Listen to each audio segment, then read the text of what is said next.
rapport au monde, qui est au-delà de la nature en vérité. Donc Moshe Katav Admur Azaken Bo'o Petersburg chez Az Itril Ikar Inyan Afatzat Amayanot de Rajbi Chutza donc à Mevoir Besicha de Godushat Admur Neshmato Eden. Ok, alors c'est la même chose.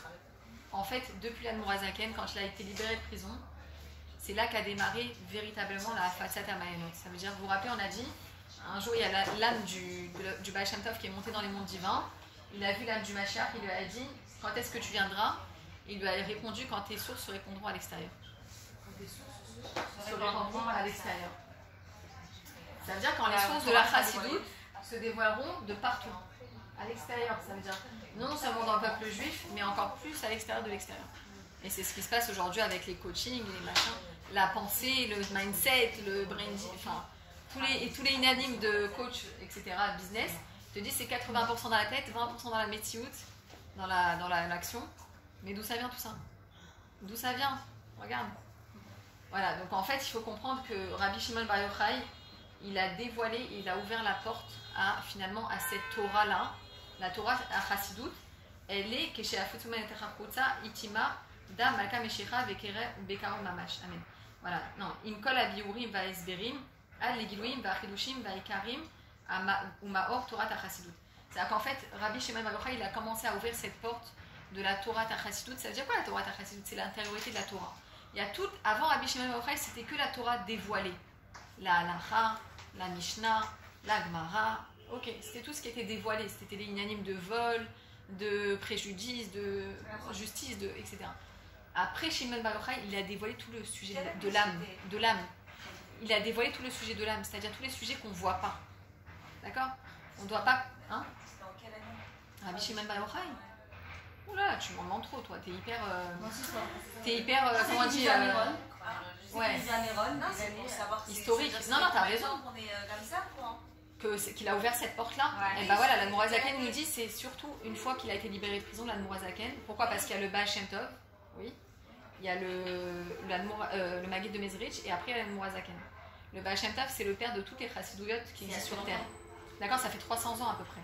D'accord? Ça fait que 300 ans qu'on non, est comme ça? Le Baal Shem Tov, il a dévoilé. Non, je parle Bar Yochai. Rabbi Shimon Bar Yochai, je sais pas. Peut-être il y a 2000 ans. Un peu moins. C'est possible 1500 ans, un truc comme ça. Je vous dirai. Je dirai à Esther en WhatsApp et mon mari, il connaît bien les dates. Et ouais. C'est pas si loin en vrai. Il y a Google. Ouais, vas-y, regarde, vérifie. Non, parce que c'est pour savoir comment non, c'est dans les intéressant. périodes d'initiative, comment on est vécu. La Shimon Bar Yochai a vécu entre la fin du 1er siècle et du 2e siècle de la chrétienne. Ah, d'accord, il y a 2000 ans. 2000 ans, ouais. Il y a 2000 ans. C'est pas beaucoup, hein. C'est-à-dire que pendant 3000 ans. Là, on est au 21e siècle. 22. On a les 100, on est au 21e siècle. On est au 2000. On est en 21e siècle. Ah, on est au 21e siècle. Il y a 2000 ans. En fait, on a vécu pendant 3000 ans comme ça. C'est ça la naissance. Oui, le peuple juif, ça se répartit en deux. Là, on est dans la période saïd. On est en 5780. Non, on est plus longtemps. On a vécu comme ça, en tout cas 2000 ans avec il n'y avait pas, et voilà, c'était que les kelim si tu veux, c'était que une Torah matérielle, qui parlait des sujets matériels, faire les mitzvot concrètement. C'est à que lui, il a décidé de transmettre cette sagesse, de dévoiler ça. Et en fait, si tu veux, jusqu'à l'Admor HaZaken, c'était pas si dévoilé que ça. C'était l'Admor HaZaken, on voulait, si vous voulez, enfin, c'était le Tania de hier, je crois. Les chassidim qui se promenaient dans la rue, c'était dangereux pour leur vie. Ils se faisaient tabasser, massacrer, parce qu'on les prenait pour des hérétiques. Parce qu'ils parlaient de l'âme, parce qu'ils parlaient des niveaux d'âme, parce qu'ils parlaient des copains d'Anefesh, parce qu'ils ont... Mesdemoiselles, on n'a pas terminé. C'est pas vrai que tu veux dire que c'est à cause du monde. C'est le Moazaken qui a bouleversé tout ça. Hein, parce qu'à cause du monde qui l'entourait, on n'avait pas la possibilité. Il y avait plusieurs raisons. Il y avait aussi les Mashiach Sheker. Ça veut dire qu'il y a eu Shabbat Aizvi juste avant. Et donc en fait c'était un fou qui s'est pris pour Mashiach. Et en fait il a basculé dans les clipotes. Mais le peuple juif l'a suivi quelque part. Donc ça a induit en erreur beaucoup de juifs. C'est comme Jésus. Voilà, comme JC exactement. Énormément. Voilà, donc Mashiach Sheker, ce qu'on appelle. C'est des faux Mashiach. Tu vas le mettre du tac. Non, mais il va faire Tchouba lui aussi. Je suis sûre que lui, la religion chrétienne. Je suis sûre que quand il est mort, il a dû être abattu un petit peu. Je suis sûre. Je suis certaine, moi. Il fera tchouva en tout cas, il aura le droit à la tchouva, mais disons que c'était une cabane à 2 dieux aussi. C'était quelque part pour préparer le monde à un seul dieu.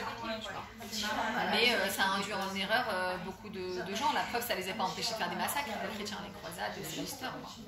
D'accord.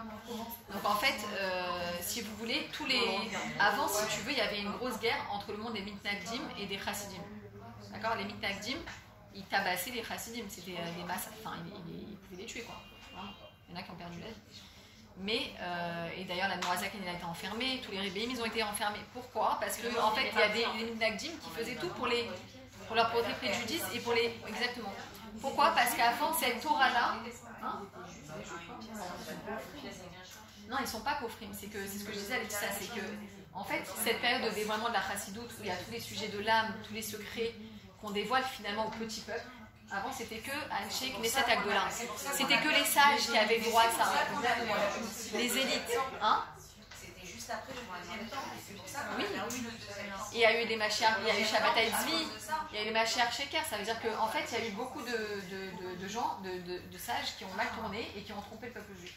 Du coup, quand ils ont commencé à revoir encore ces trucs qui ressemblaient, c'est pour ça que c'était fermé. Le deuxième temple, il n'a pas tenu à cause de ça, parce que Ezra, quand il a fait le deuxième temple, il a fait vraiment sur cette Torah-là.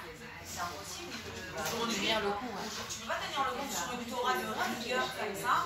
On te dit que si tu voles, si tu trompes, t'exploses, tu meurs, tu comprendras. Ça doit être comme ça. On avait besoin de la chassidoute. La chassidoute, c'est chesed. On a besoin de remettre la part de générosité dans le monde, de chesed Hachem. Alors que Ezra, il a fait des massacres pour le deuxième temps. C'est la première chose qu'il a fait pour le deuxième temps. Non, vas-y, rappelle-nous. Rappelle-nous l'histoire. Attends, je vais arrêter le cours. La première chose qu'il a fait, c'est qu'il a séparé tous les hommes et les hommes, parce que des mariages mixtes. Et en fait, dans les juifs, c'est parce qu'il n'y avait pas de chassidoute. Donc comme il n'y avait pas de chassidoute, la Torah elle est comme ça. C'est vrai que c'est écrit, c'est interdit un mariage mixte. Et c'est écrit comme ça. La première chose qu'il a fait, c'est qu'il a ordonné à tous les juifs de sortir les femmes et les enfants. En fait, avant les... Ils vivaient ensemble. Avant les juifs, si tu veux, ils vivaient comme des ghettos qui protégeaient. Tu étais protégé. Mais si tu sortais de ce ghetto, tu étais comme en pâturage. Non, tu étais en pâturage à tout, aux violeurs, aux tueurs, à tous les autres peuples qui voulaient machin. Et la première chose qu'il a fait Ezra pour le deuxième temple, c'est qu'il a sorti toutes les femmes et tous les enfants. Il les a exclus du peuple, il les a laissés dans le désert, ils se sont fait massacrer. C'est la rigueur sans chassidoute, c'est-à-dire c'est la Torah, et du deuxième temple, il a dit au rabbin, il a tourné pour établir, c'est-à-dire les femmes en jupe avec le genou allaient au bûcher. Non mais c'est vrai, c'est ça qu'il a fait la rigueur, et il a construit le deuxième temple. Et imaginez-vous, comme a dit Laetitia, imaginez-vous une femme quand on lit l'histoire de Sota. Vous vous rappelez, imaginez-vous, c'est même pas une femme qui a vraiment trompé.